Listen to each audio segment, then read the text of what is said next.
అందరికీ నమస్కారం.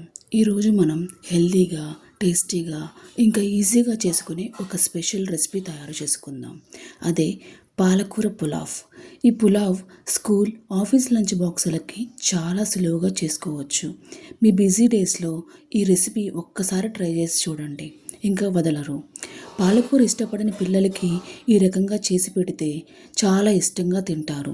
పాలకూరలో ఐరన్ ఎక్కువగా ఉండటంతో మన శరీరానికి చాలా ఉపయోగపడుతుంది.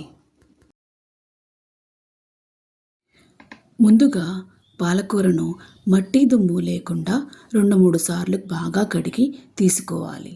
ఇప్పుడు శుభ్రం చేసిన పాలకూరను మరుగుతున్న నీళ్ళల్లో 5 నిమిషాలు పార్బాయిల్ చేయాలి. తరువాత తీసి పక్కన పెట్టి చల్లారనివ్వాలి. బాగా చల్లారిన తరువాత పాలకూరను మిక్సీ జార్లోకి తీసుకుని స్మూత్ పేస్ట్ చేసుకోవాలి. కారం ఎక్కువగా ఇష్టపడేవాళ్ళు ఈ స్టేజ్లో 2-3 పచ్చిమిరపకాయలు కూడా వేసి గ్రైండ్ చేయవచ్చు. దీనివల్ల ఇంకాస్త స్పైసీగా ఉండి చాలా బాగుంటుంది. ఇలా గ్రైండ్ చేసిన మిశ్రమాన్ని తీసి పక్కన పెట్టుకున్నాను.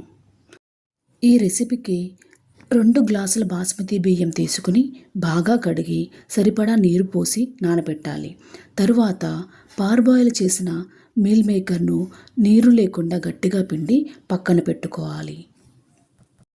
నేను ఈ పులావ్లోకి ఒక పెద్ద ఉల్లిపాయ తరుగు, అలాగే మీడియం సైజ్ టొమాటో తరుగు, ఒక పెద్ద బంగాళదుంప ముక్కలు, క్యారెట్ ముక్కలు, 2 పచ్చిమిర్చి చీలికలు తీసుకున్నాను.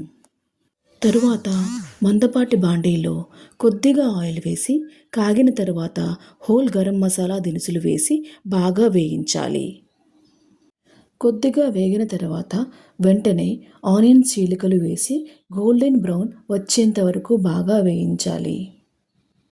ఈ స్టెప్ వల్ల పులావ్కి మంచి టేస్ట్ వస్తుంది. తరువాత 2½ స్పూన్స్ ఉప్పు వేయాలి.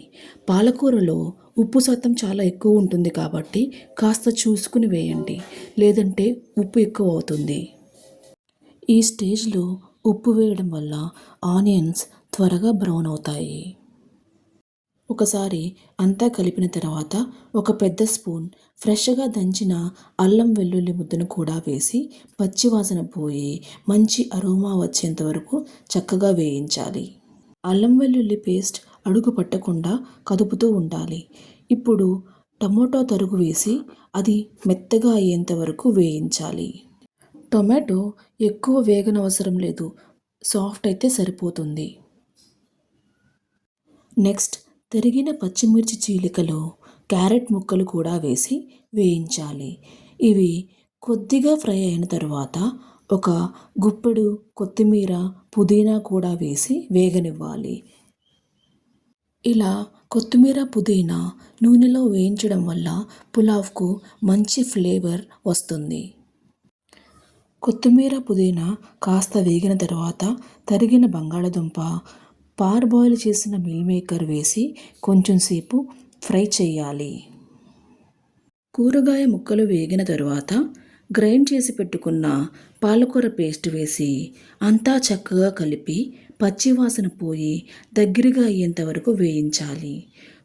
పాలకూర ఇలా దగ్గరగా అవ్వడం చాలా ముఖ్యం. దానివల్ల రైస్ ఉడికిన తరువాత చాలా పొడి పొడిగా వస్తుంది. తరువాత నానబెట్టిన 2 గ్లాసుల బియ్యానికి గాను 4 గ్లాసుల వాటర్ తీసుకుని ఈ మిశ్రమంలో వేసి బాగా కలపాలి. ఈ స్టేజ్లో ఉప్పు చెక్ చేసి అడ్జస్ట్ చేసుకోవచ్చు. అలాగే కొద్దిగా నిమ్మరసం వేయాలి. ఎసరు బాగా కాగుతున్నప్పుడు నానబెట్టుకున్న బాస్మతి రైస్ వేసి బాగా తిప్పాలి. ఇప్పుడు మూత పెట్టి 8 నిమిషాలు మీడియం టు హై ఫ్లేమ్లో పెట్టాలి.